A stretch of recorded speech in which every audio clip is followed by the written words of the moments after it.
Bienvenue pour cette vidéo. Laissez-moi vous parler d'un pays, vous allez voir, qui est complètement ambivalent.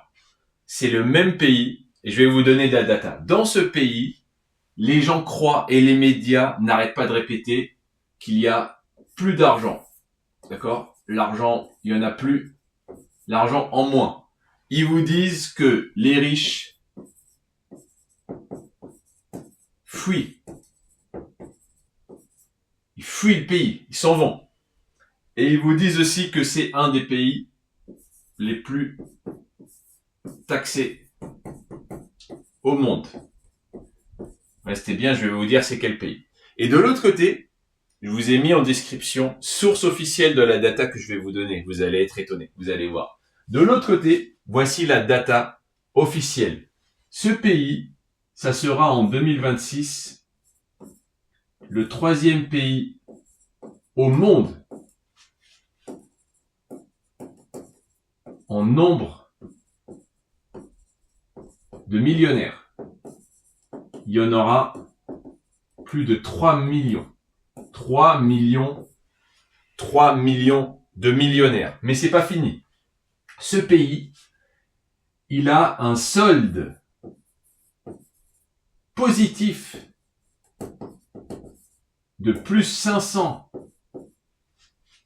Solde positif de millionnaires, c'est-à-dire les personnes qui ont quitté le pays, enfin le nombre de millionnaires qui sont partis, et le versus, la balance, le nombre de millionnaires qui sont venus. Plus 500 en 2023, plus 200 en 2024. Et en 2024, il y a eu plus 47 000 nouveaux millionnaires.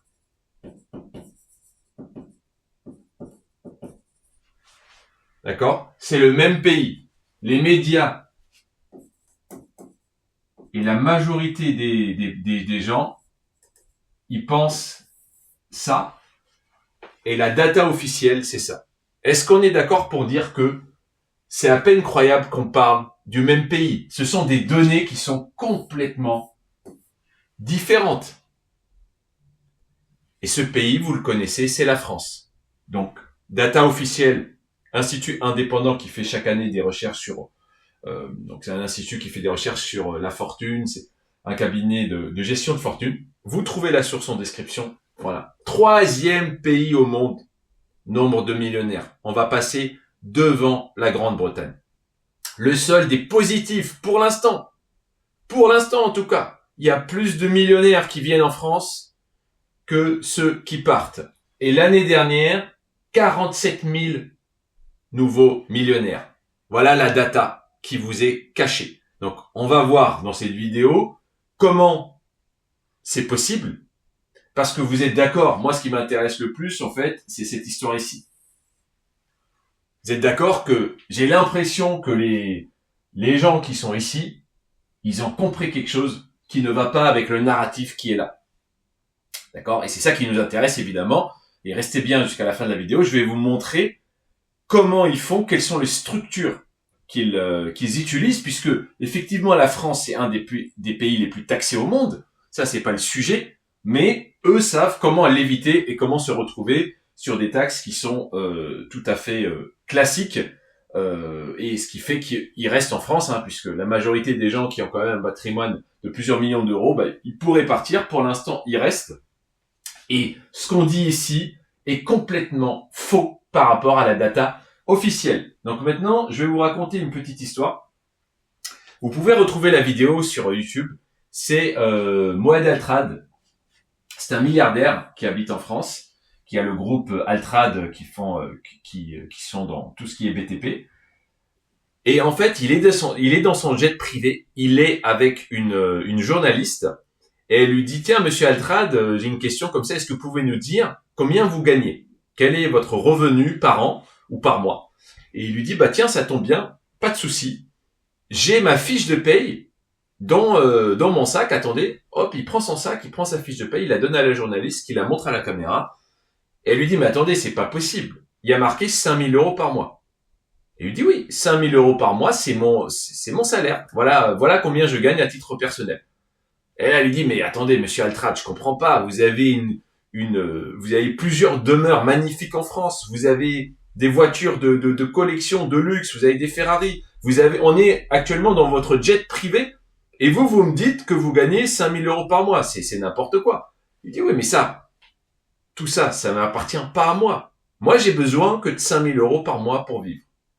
Le reste, ça appartient à des entreprises et je vais vous expliquer justement comment ils font et ça va vous donner matière à réfléchir et à vous repositionner complètement dans votre business et arrêter d'écouter ce narratif de loser et de perdant qui ne correspond pas à la réalité actuelle. Il y a encore plein d'argent en France, il y a énormément de gens qui font beaucoup d'argent en France et il y en a de plus en plus, contrairement à ce qu'on veut bien raconter. Maintenant, par contre, combien de temps ça va rester comme ça j'en sais rien. Est-ce qu'on prend le bon chemin? Je suis pas sûr. Mais pour l'instant, moi, c'est pas ça qui m'intéresse. Moi, je suis consultant en stratégie. Moi, je vous dis aujourd'hui, il y a encore beaucoup d'argent à faire en France. Par contre, il faut savoir comment, parce que sinon, vous allez vous faire assassiner par la fiscalité. Donc, comment ce monsieur, il fait? Et je vous donne un exemple. Donc, on va prendre un exemple extrême d'un milliardaire qui veut des Ferrari, des voitures de luxe, qui veut des jets privés, mais qui veut payer un minimum d'impôts. Comment il fait? Alors, c'est simple. En fait, la plupart du temps, ils vont avoir ce qu'on appelle une holding de tête, donc une société qui va gérer, en fait, un ensemble de filiales. Donc, disons que ici, il a sa société qui est dans le BTP et qui gagne des millions. Donc là, il a des salariés, etc. Donc là, ça va remonter. Et pour ses dépenses personnelles et pour ses plaisirs personnels, il veut avoir un jet et il veut avoir des voitures de luxe type Ferrari, Porsche, Lamborghini, etc. D'accord? Donc, le gars normal, il fait quoi? Pourquoi le gars normal en France, il s'en sort pas? Parce que lui, même s'il a une société, donc on va se mettre ici. Celui qui comprend pas ça, il a une boîte classique ici. Il va payer l'impôt société, il va payer la TVA, il va se verser en fait un salaire sur lequel il y a des cotisations sociales. Puis comme il se croit malin, il va pas se verser un gros salaire, disons qu'il se verse, je sais pas, 3 000 euros par mois pour vivre, et il va se verser 50 000 euros par an en dividendes. Donc en fait, il va payer impôt société sur sa boîte ici, donc disons entreprise, je sais pas, disons qu'il fait du conseil, d'accord? Il va payer IS, TVA, cotisation sociale et impôt flat tax 30% sur les dividendes. Et sur le salaire qu'il prend, il va encore payer impôt sur le revenu, IR. Regardez ça. Est-ce que vous pensez qu'on peut gagner beaucoup d'argent ou qu'on peut capter beaucoup d'argent si on paye autant de taxes? C'est impossible. Et même s'il gagne à la base, il y a beaucoup d'argent. Maintenant, en fait, ce qu'il va faire, c'est que sur l'argent qui lui reste, maintenant, là, il veut s'acheter sa voiture, il veut faire ses voyages, il veut payer ses factures, etc. Vous avez compris. Donc, vous voyez la différence? Enfin, je vais vous donner la différence, mais vous voyez le truc, c'est que vous êtes fait ponctionner partout, ici en moins, ici en moins, ici en moins, ici en moins, ici en moins, et avec le peu d'argent qui vous reste, vous allez devoir maintenant payer, et en plus repayer de la TVA, en plus vous allez repayer la TVA ici, en tant que consommateur, et avec le peu d'argent qui a été fiscalisé X fois de différentes manières, vous voulez profiter de la vie. Ok? Donc, ça, ici, en fait, comment font les riches? Ils font pas du tout de la même manière, parce que eux, en fait, pour payer leurs factures, ils vont sortir un minimum de salaire et dividendes. D'accord? Vraiment le minimum. Juste pour vivre. Normalement. Évidemment, ça dépend du train de vie de chacun. Mais en tout cas, ils sortent peu parce que l'impôt, il est pris ici, en fait. Tous les impôts, ils sont pris ici sur ce que vous sortez. Donc, eux, ils vont sortir un minimum. OK? Et, par exemple, pour le jet privé, ils vont faire quelque chose, c'est-à-dire ici, il va faire une société de location de jet.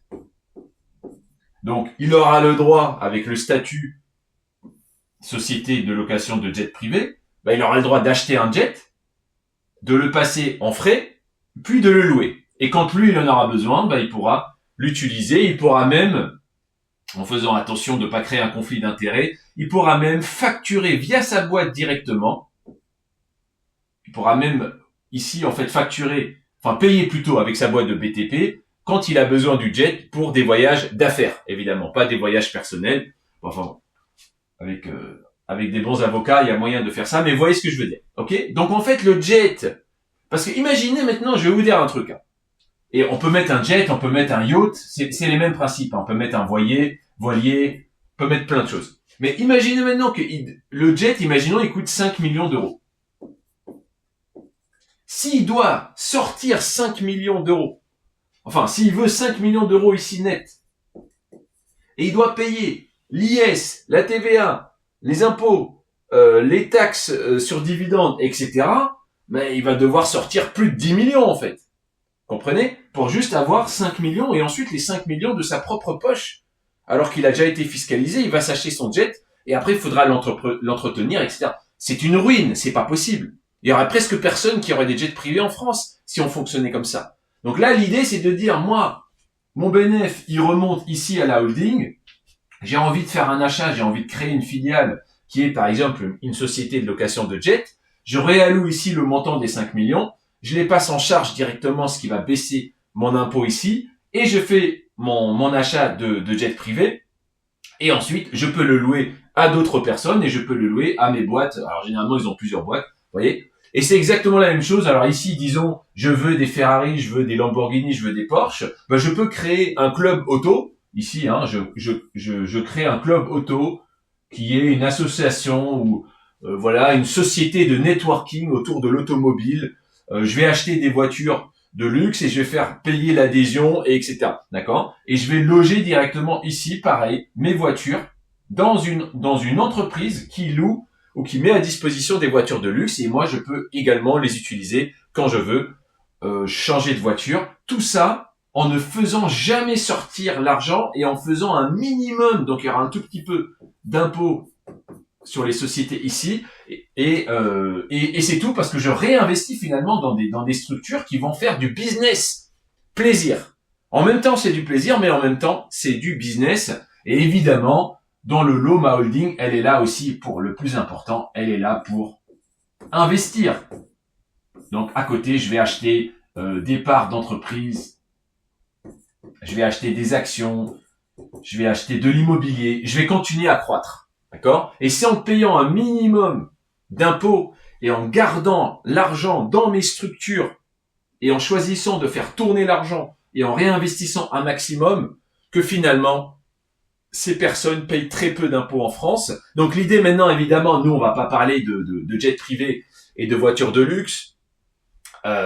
C'est pas le sujet. Moi, je travaille principalement avec des freelances qui font à partir de 100 000 euros par an. Mais je suis consultant en stratégie financière, donc on va s'inspirer de ça. On va l'adapter à un schéma qui vous correspond, parce que ça, c'est un schéma qui est beaucoup trop compliqué. Les montants en jeu ne vous correspondent pas, mais on a les grandes lignes. Et c'est comme ça qu'on va travailler, c'est comme ça qu'on va investir, on va faire travailler notre argent, super important, pour que dans 3-4 ans, on ait beaucoup plus de patrimoine, on ait des revenus complémentaires. Votre activité de freelance permet d'envisager des stratégies. Donc, pour revenir ici, arrêtez de croire cette histoire qui pour l'instant n'existe pas. Je dis pas que la France ne va pas s'appauvrir, etc. Mais on vit en 2025. En 2025, la data, elle est là. Il y a énormément d'argent, il y a des solutions. Soyez curieux. C'est pour ça que j'ai créé cette chaîne. Sortez des médias traditionnels qui veulent que vous pensiez que la France est un pays pauvre, alors que la data, vous l'avez ici. Vous regardez le rapport, il est dans la description.